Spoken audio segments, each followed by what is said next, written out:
I thought I was so clever, standing there in my navy dress at the rooftop bar, watching Grant's face tighten as Callum's hand lingered on my lower back. The whole office was there for our marketing team's celebration, and I was enjoying every second of my husband's obvious discomfort. "Lysandra, you're glowing tonight," Callum whispered in my ear, his breath warm against my neck. At 32, he was everything Grant wasn't: spontaneous, charming, dangerous. Grant sat at our table, nursing his beer, watching us with those dark eyes that had once made me feel protected, but now just felt boring. "Thank you," I said, loud enough for Grant to hear. "It's nice to be appreciated." Grant's jaw clenched, but he said nothing. Typical. Always the quiet IT analyst, always the one who avoided confrontation. At 36, he'd settled into a routine that made me feel like I was suffocating. Work, dinner, television, bed. Rinse and repeat. "Dance with me," Callum said, extending his hand. I glanced at Grant, hoping for some reaction, some sign that he still cared enough to fight for me. Instead, he just took another sip of his beer and looked away. Fine. If he wouldn't play the game, I would.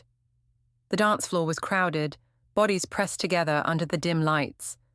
Callum pulled me close, his hands on my waist, and I let myself melt into him. This was what I'd been missing: passion, excitement, the thrill of being desired. "Your husband doesn't look happy," Callum murmured, spinning me around so I could see Grant's table. He was staring directly at us now, his expression unreadable. "Grant's always been jealous," I said with a laugh. "He needs to learn to trust me." But even as I said it, something twisted in my stomach. The way Grant was looking at me wasn't jealousy. It was something else. Something colder.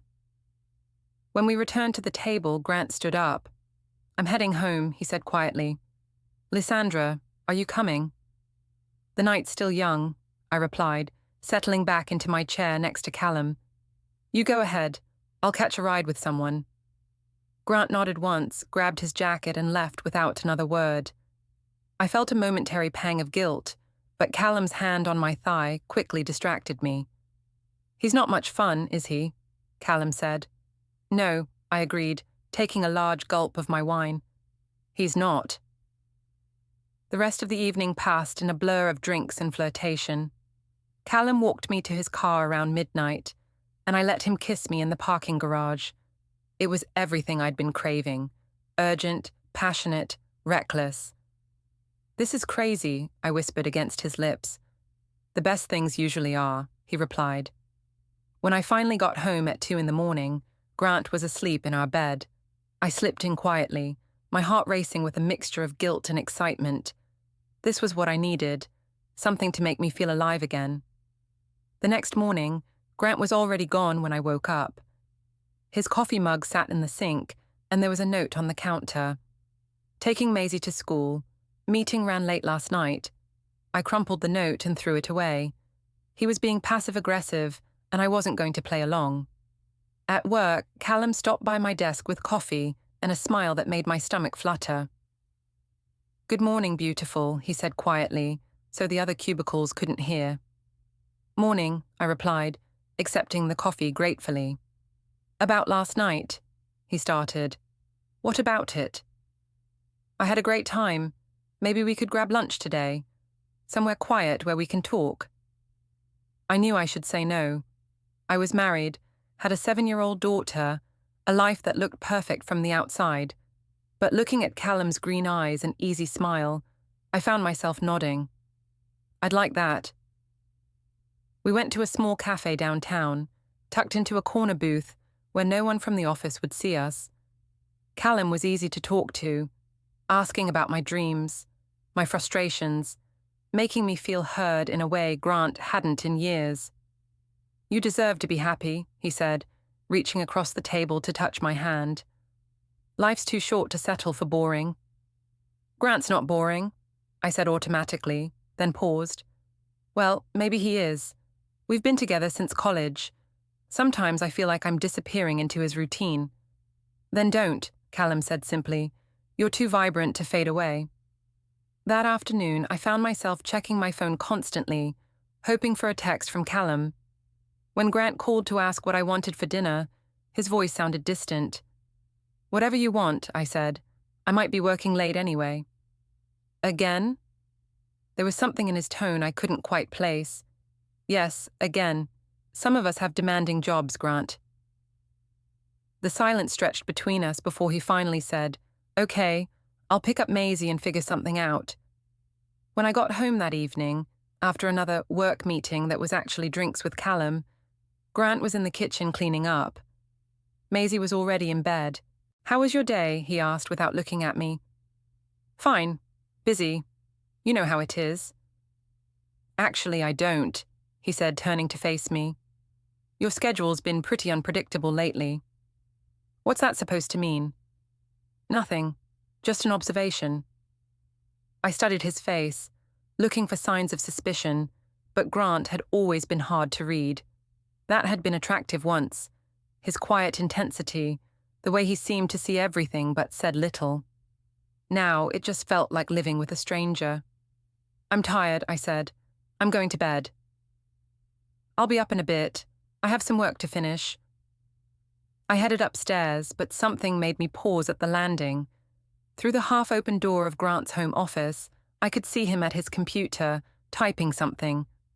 The light from the screen cast shadows across his face, making him look older, more serious.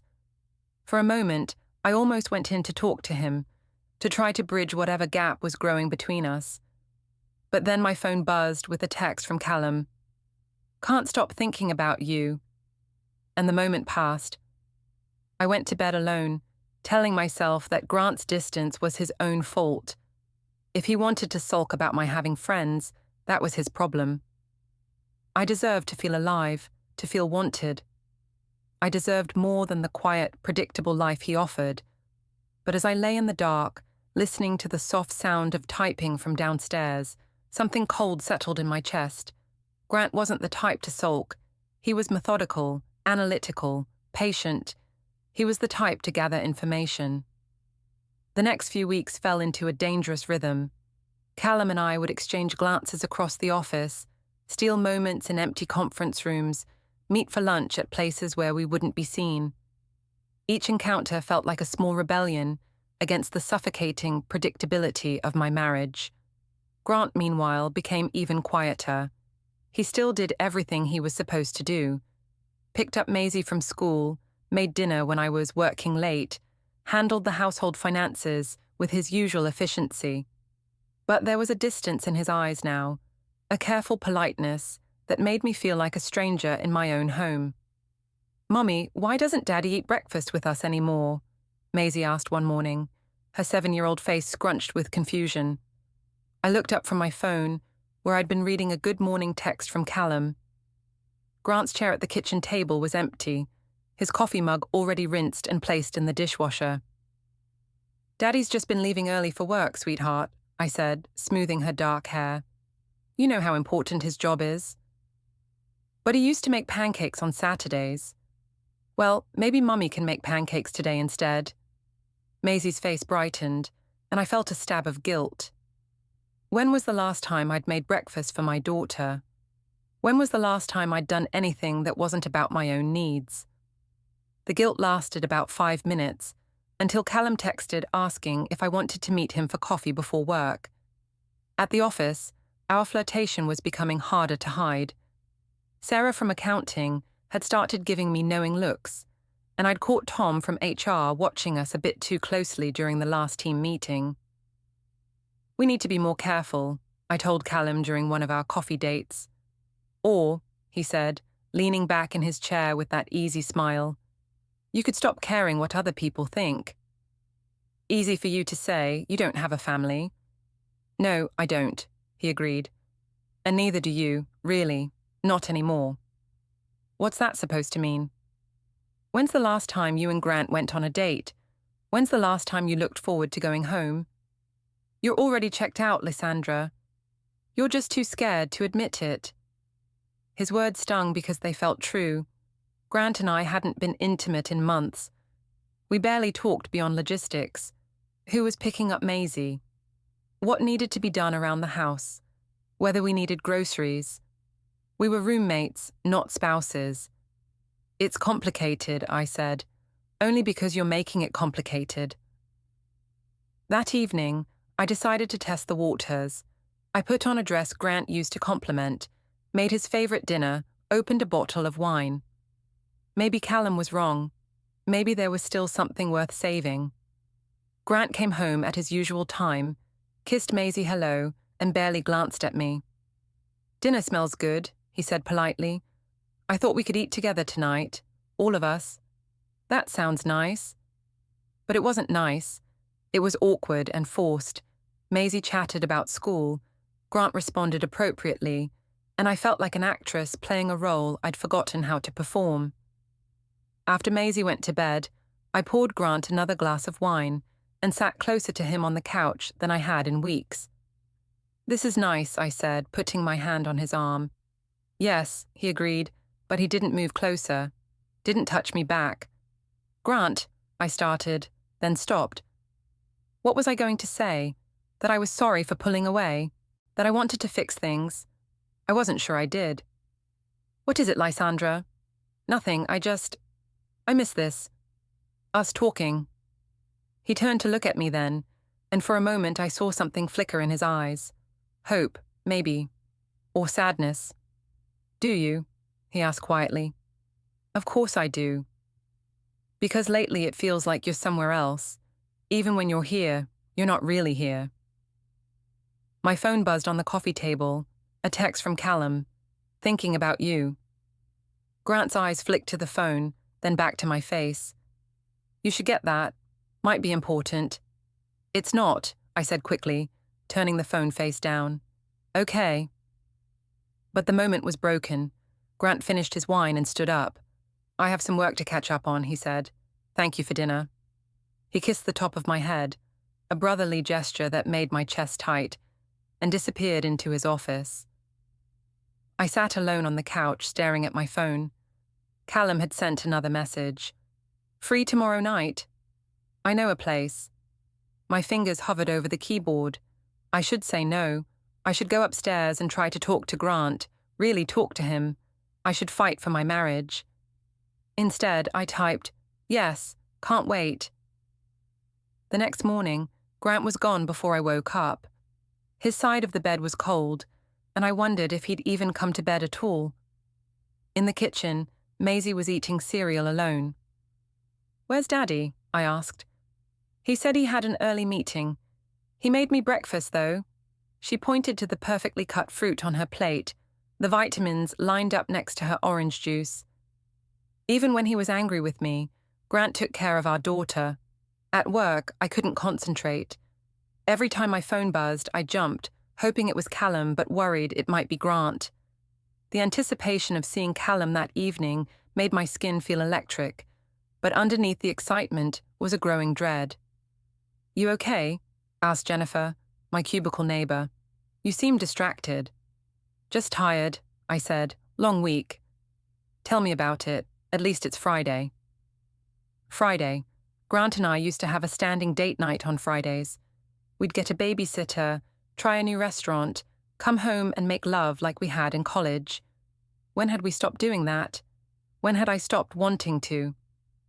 Callum picked me up at 7, and we drove to a wine bar in the next town over. It was intimate and dimly lit, the kind of place where married women went to pretend they weren't married. "You look beautiful," he said, his hand finding mine across the small table. "Thank you." I felt beautiful around him, alive in a way I'd forgotten was possible. "I've been thinking about us," he said. "Us?" "About what this is, what it could be." My heart started racing.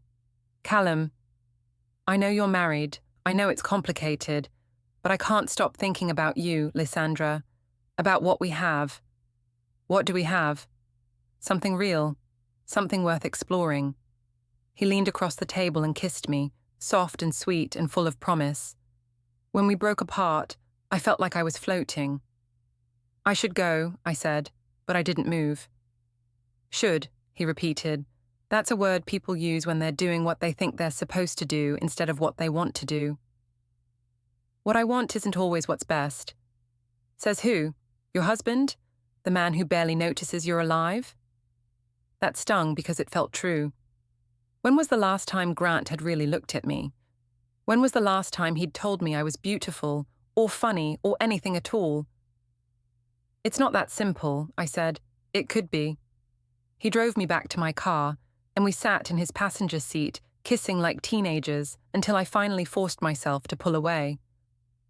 I have to go home, I said. I know. But Lysandra. Yeah? This isn't over. I drove home with my lips still tingling, my heart still racing. The house was dark except for the light in Grant's office. I could see him through the crack in the door, hunched over his computer, typing. Always typing. I crept upstairs and checked on Maisie, who was sleeping peacefully, with her favorite stuffed animal clutched to her chest. She looked so innocent, so trusting. For a moment, the weight of what I was doing crashed over me. But then I remembered the way Callum had looked at me, the way he'd made me feel wanted and alive, and I pushed the guilt away. I deserved to be happy. I deserved to feel something other than the slow suffocation of my predictable life. I went to bed alone again and fell asleep to the sound of Grant's fingers on the keyboard, methodically typing something I couldn't see.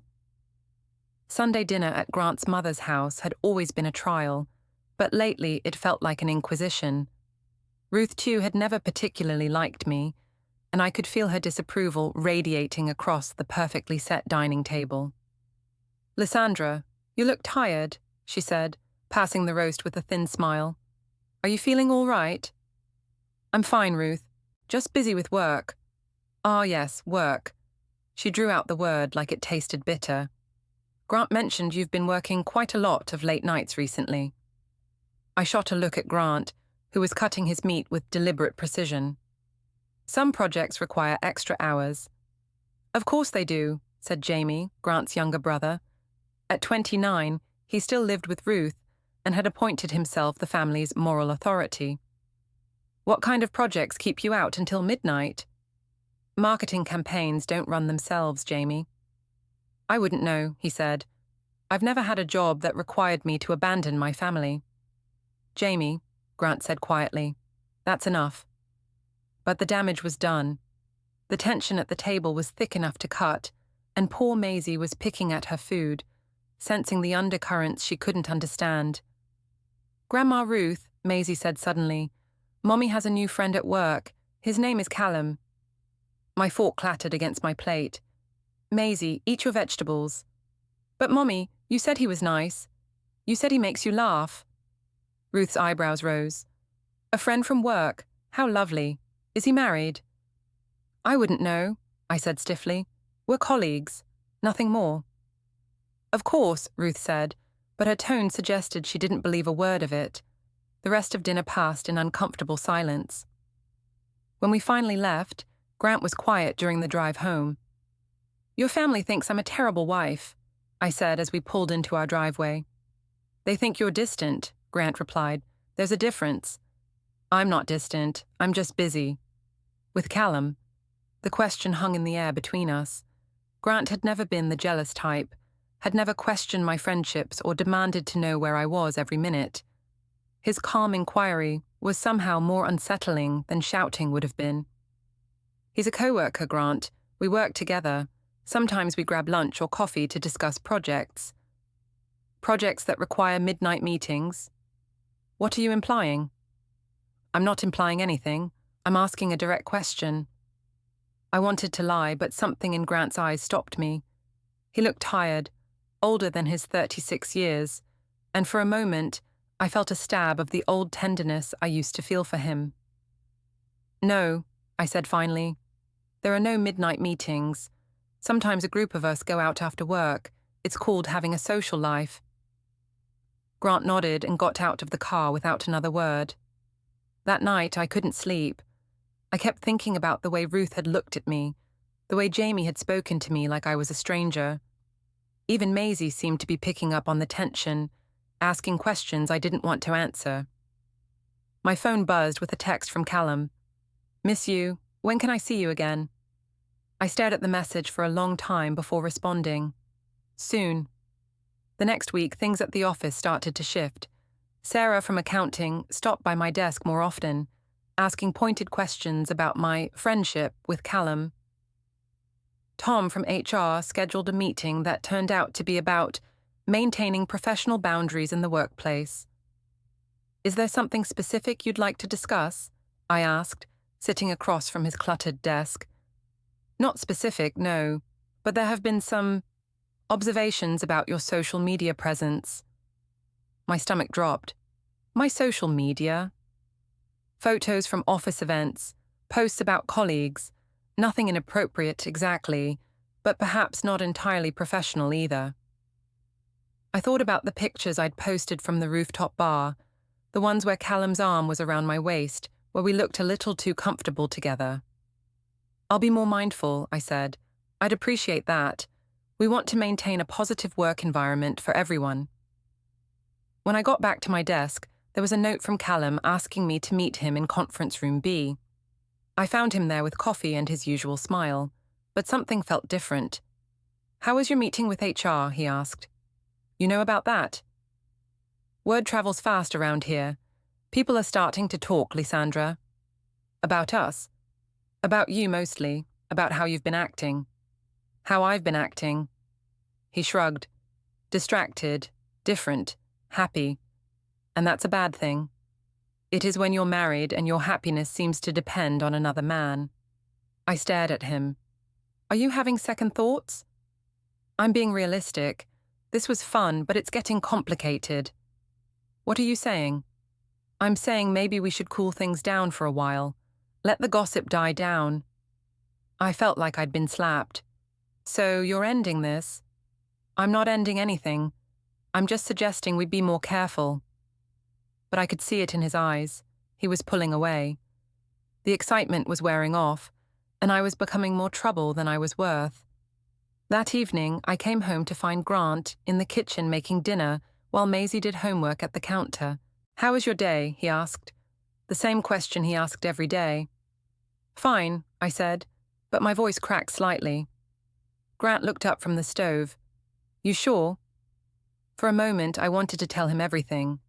About Callum, about the loneliness, about how I'd somehow lost myself in the comfortable routine of our marriage. I wanted to ask him if we could find our way back to each other. Instead, I said, "Just tired. I think I'll go to bed early." "Lysandra," Grant said as I headed for the stairs. "Yeah? We should talk soon. Really talk." Something in his tone made my chest tight. "About what?" "About us. About what's been happening." "What's been happening?" "You tell me." I wanted to ask what he meant, but I was afraid I already knew. Grant was methodical, observant, patient. If he suspected something, he probably had reasons. "Okay," I said, "soon." But as I lay in bed that night, listening to Grant moving around downstairs, I knew I wasn't ready for that conversation. I wasn't ready to face what I'd done, what I'd risked, what I might have already lost. My phone buzzed with a text from my mother. "How are things with Grant? You seem tense at Maisie's recital." I hadn't realized my mother had noticed anything at Maisie's piano recital the week before, but then again, June Arden had always been perceptive about these things. "We're fine," I typed back, "just busy." "Marriage takes work, honey. Don't take Grant for granted. He's one of the good ones." I stared at the message for a long time. Grant was one of the good ones. Steady, reliable, devoted to our daughter. When had that stopped being enough for me? When had I started needing more than love and security and partnership? Downstairs, I could hear Grant's office door close, the familiar sound of his chair creaking as he settled in for another late night at his computer. Always working, always focused, always building something methodical and precise. I fell asleep wondering what he was building now. The confrontation came on a Tuesday evening in November. I'd been expecting it for weeks, watching Grant grow more distant, more observant, more quietly methodical in his interactions with me. The house felt like a pressure cooker, and I knew something had to give. I'd spent the afternoon with Callum at a hotel downtown, our first real indiscretion beyond kissing and coffee dates. He'd been pulling away for weeks, citing office gossip and complications, but when I'd pressed him, he'd finally agreed to meet me. The sex had been disappointing. Quick, awkward, nothing like the passionate encounter I'd fantasized about. Afterward, Callum had seemed eager to leave, checking his phone constantly and making excuses about other plans. "This was a mistake," he'd said as we stood in the parking garage afterward. "What do you mean?" "I mean, this is getting too messy. You're married, Lysandra. I don't want to be responsible for breaking up a family." "You're not responsible for anything. This is my choice." "Is it? Because from where I'm standing, it looks like you're trying to blow up your life and taking me down with you." He'd driven away without kissing me goodbye, leaving me standing alone next to my car, feeling more empty than fulfilled. When I got home, Grant was in the kitchen making dinner. Maisie was at her friend Emma's house for a sleepover, so it was just the two of us. "How was your day?" he asked, not looking up from the stove. "Fine. Long meeting with a client." "Which client?" The question was casual, but something in his tone made me pause. "The Morrison account." "Why?" "Just curious. I called your office around 3 to see if you wanted me to pick up Maisie, but Jennifer said you'd left early for a doctor's appointment." My heart started racing. I had to reschedule. The client meeting came up last minute. "Ah," Grant nodded and continued stirring the pasta sauce. "That makes sense." We ate dinner in relative silence, making small talk about Maisie's school and Grant's work projects, but I could feel something building between us, a tension that made my skin prickle. After dinner, Grant poured himself a glass of wine and sat down at the kitchen table. "Lysandra," he said, "we need to talk." "About what?" "About what's been happening. About where we are." I sat down across from him, my hand shaking slightly. "I don't know what you mean." Grant studied my face for a long moment. "I think you do." "Grant, if you have something to say, just say it." He reached for his laptop, which had been sitting closed on the counter, and opened it. The screen displayed a simple spreadsheet with dates, times, and brief notes. "October 15th, said you were working late, but office building was dark when I drove by at 9 p.m., he read aloud. "October 22nd, claimed you had a client dinner, but your location services showed you at the Marriott downtown. November 3rd, said you were at Jennifer's house for girls' night, but Jennifer called here looking for you at 10 p.m. My mouth went dry. "You've been tracking me." "I've been paying attention. There's a difference." "This is insane, Grant. You're acting paranoid." "Am I?" He scrolled down the spreadsheet. "November 8th, changed all your social media passwords. November 12th, started keeping your phone face down and taking it with you to the bathroom. November 15th, that's today, told me you had a client meeting, but when I called Morrison Industries to confirm our dinner plans for next week, they said they hadn't met with you in months." I stared at the screen, at the methodical documentation of my lies and evasions. It was like seeing my betrayal laid out in black and white, undeniable and ugly. "You called my clients," I whispered. "I called one client to confirm a dinner plan. The lies were just a bonus discovery." "Grant, I can explain." "Can you? Because I've been trying to figure this out for weeks, trying to understand when my wife became a stranger." I opened my mouth to deny it, to spin another story, but something in Grant's expression stopped me. He didn't look angry or hurt. He looked tired, resigned. "You don't protect our marriage anymore," he said quietly. "You negotiate against it." I laughed, a sharp, nervous sound. "What does that even mean?" "It means every decision you make, you weigh it against what you want instead of what's good for us. It means you've stopped being my partner and started being my opponent." The words hit me like a physical blow. "That's not true." "Isn't it? When's the last time you chose our family over something else? When's the last time you put Maisie's needs before your own? When's the last time you looked at me like you were glad to be married to me?" I wanted to argue, but the questions hung in the air between us, unanswerable. Grant closed the laptop and leaned back in his chair. I know about Callum. My heart stopped. What about him? I know he's been here. Mrs. Peterson from next door mentioned seeing an unfamiliar car in our driveway several times when I was at work. Silver Honda Civic, license plate starting with 7G4. I looked it up. It's registered to Callum Reese. He gave me a ride home a few times when my car was in the shop. Your car was never in the shop, Lysandra. I pay the bills, remember? I would have seen the charges. I felt trapped, cornered by his methodical accumulation of evidence. Fine. He came over a couple of times. We're friends, Grant. We talked. That's all. In our bedroom? What? Mrs. Peterson saw him leaving through the front door at 2 p.m. on a Tuesday. You were both supposed to be at work. The only logical explanation for a 2 p.m. departure is that he was here for an extended period. And since Maisie was at school and I was at work, I'm guessing you weren't entertaining him in the living room. I stared at him, stunned by his calm recitation of facts. You're wrong. Am I? Should we call Callum and ask him? Grant, please. I'm done competing with the life you hide, he said, standing up. I'm done pretending this marriage exists when you checked out months ago. I didn't check out, I'm right here. No, you're not. You haven't been here in a long time. He picked up his laptop and headed toward the stairs. Where are you going? I called after him. To pack a bag. I'm staying at Jamie's for a while. You can't just leave. Grant stopped at the bottom of the stairs and turned to look at me. Yes, I can. And honestly, Lysandra, I think you'll be relieved. Now you won't have to lie about where you are or who you're with. What about Maisie? What about her? I'll pick her up from school tomorrow and explain that Daddy's staying at Uncle Jamie's for a little while. She'll be fine. Grant, wait, please. Can't we talk about this? We just did. He disappeared upstairs and I sat alone at the kitchen table, staring at the empty wine glass and feeling like my world was collapsing.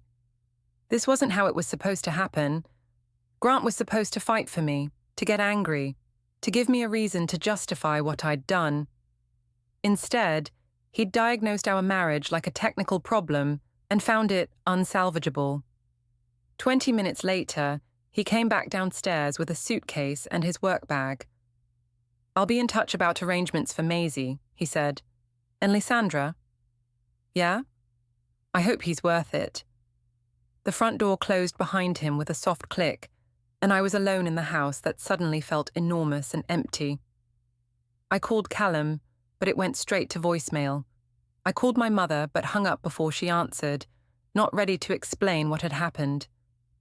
Finally, I poured myself a large glass of wine and sat on the couch, staring at my phone. Grant's methodical spreadsheet kept flashing through my mind, each entry a small betrayal that had added up to the destruction of my marriage. The worst part was that he'd been right about everything. I had stopped protecting our marriage. I had been negotiating against it, weighing every decision against my own desires instead of our family's needs. And now I was alone with the consequences, wondering if the excitement I'd been chasing had been worth the price I was about to pay. The next few weeks passed in a strange, suspended reality.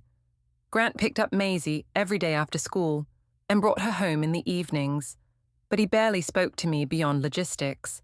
He was polite, efficient, and completely distant, like a helpful stranger managing the dissolution of someone else's life. Maisie was confused and clingy, asking repeatedly when Daddy was coming home and why he was sleeping at Uncle Jamie's house. Mummy and Daddy are just taking a little break, I told her, hating how hollow the words sounded. Like when Emma's parents got divorced. The question hit me like a slap. No, sweetheart, it's different. But I wasn't sure it was different. Grant had moved out completely, taking his clothes, his books, his coffee maker, all the small things that had made our house feel like his home too. He'd left behind the furniture and the family photos, but somehow their absence made those things feel like stage props in a play about a marriage that no longer existed. At work, Things were equally uncomfortable. Callum had grown cold and distant since our hotel encounter, barely acknowledging me beyond professional necessity. When I tried to approach him at the coffee machine, he'd make excuses to leave. "We need to talk," I cornered him in the parking garage one evening. "No, we don't," he said, not meeting my eyes. "Callum, what happened? I thought we had something." "We had a mistake. Several mistakes, actually."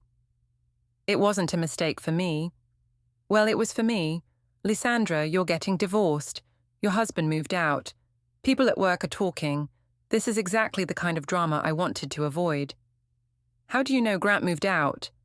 "Because Jennifer mentioned that you seemed stressed, and when I asked why, she said your husband left you."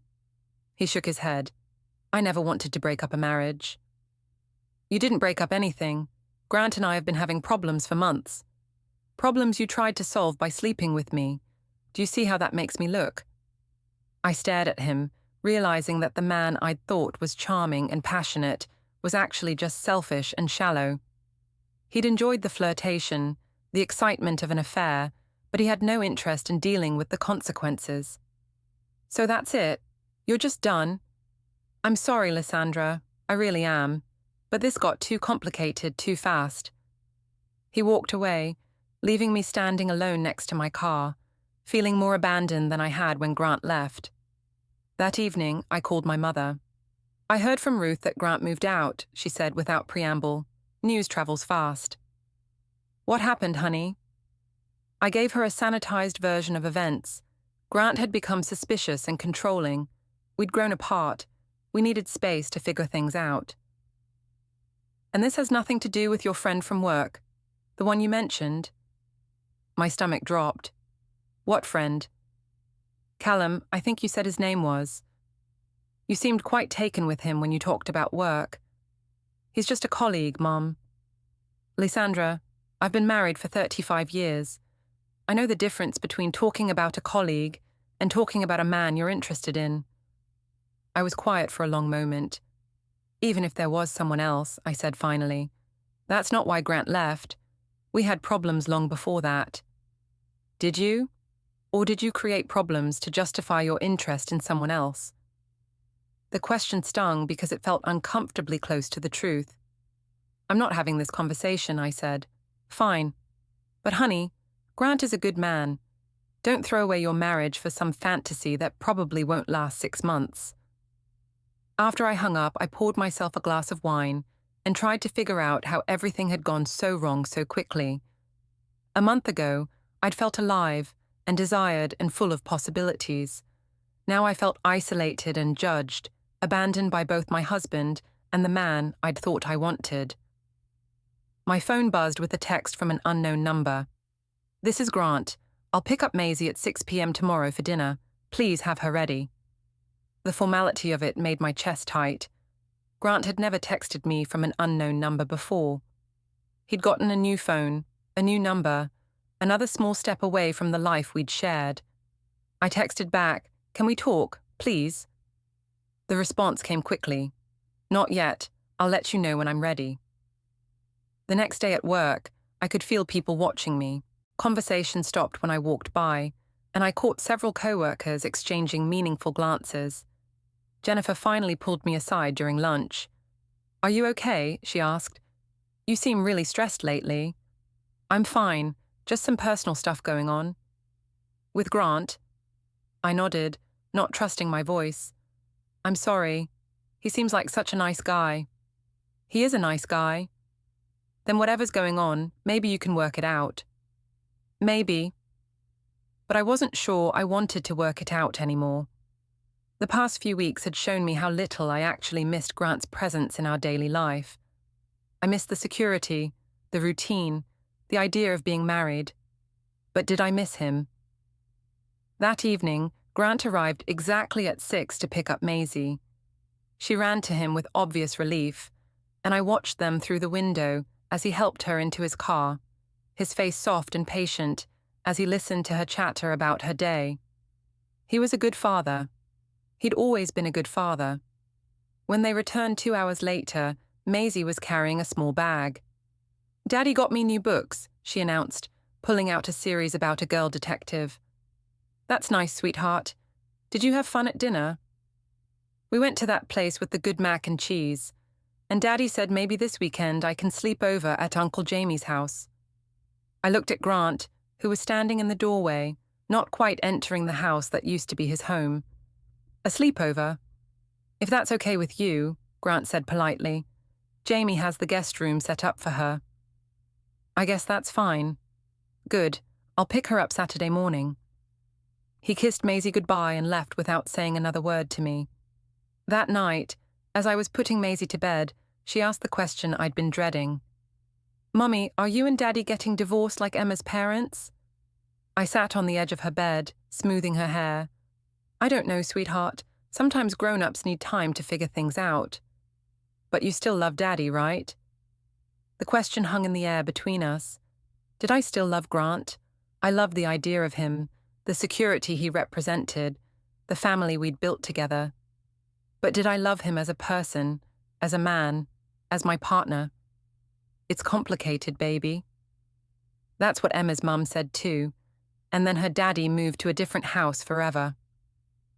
After Maisie fell asleep, I sat in the living room with another glass of wine, staring at the family photos on the mantel. Grant and me on our wedding day, looking young and hopeful. The three of us at Maisie's first birthday, tired but happy.